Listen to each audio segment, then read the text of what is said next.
Steve, what do we know?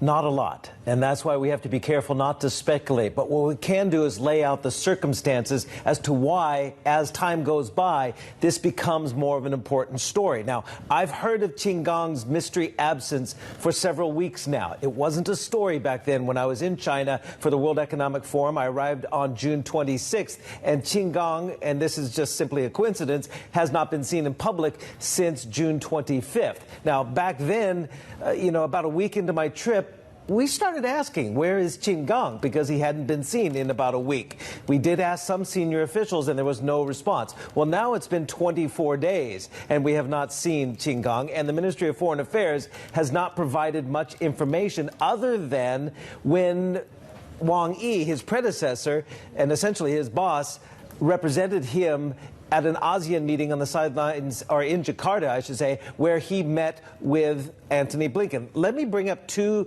pieces of video. First, from June 18th. This is Antony Blinken meeting Qin Gang, and they were having their first talks, obviously, in Beijing, the first time the U.S. Secretary of State went to China as Secretary of State. Very important conversations right here. Well, fast forward about 3.5 weeks later to that ASEAN meeting that I mentioned in Jakarta on July 13th, you would think continuity would be important. Qin Gang should be there. Well, it's Wang Yi in the hallways of the hotel there in Jakarta, not Qin Gang. So the speculation has really started getting quite deep. And there have been rumors and reports on social media. The Times of London have talked about it's not necessarily health reasons, or it could be something more than health issues. There have been rumors, and I'm not going to be this rumor monger here, but there have been rumors of extramarital affairs. And we've also known that other officials at the top echelons, keep in mind,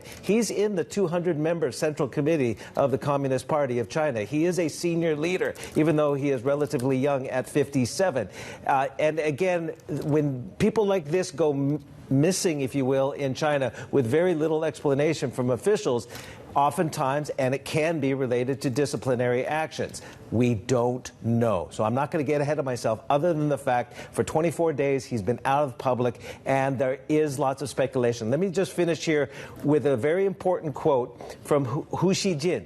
He is the former editor-in-chief of the very much state-backed Global Times, a hawk on national policy issues in China. He says there is something everyone is talking about but can't be talked about publicly.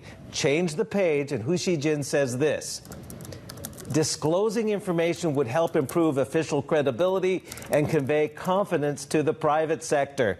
That's a key point, because China right now is trying to emphasize confidence in the private sector, and this just raises the questions about transparency in China and the whole black box issue where information is not shared very readily. And keep in mind, Qin Gang is a close ally of Xi Jinping. He rose up the ranks fairly quickly. Again, he was only the U.S. ambassador for 2 years. He's only 57, my age, so it's not too old, right? So anything that reflects badly on Qin Gang reflects badly on Xi Jinping. That's why it might be a very sensitive issue.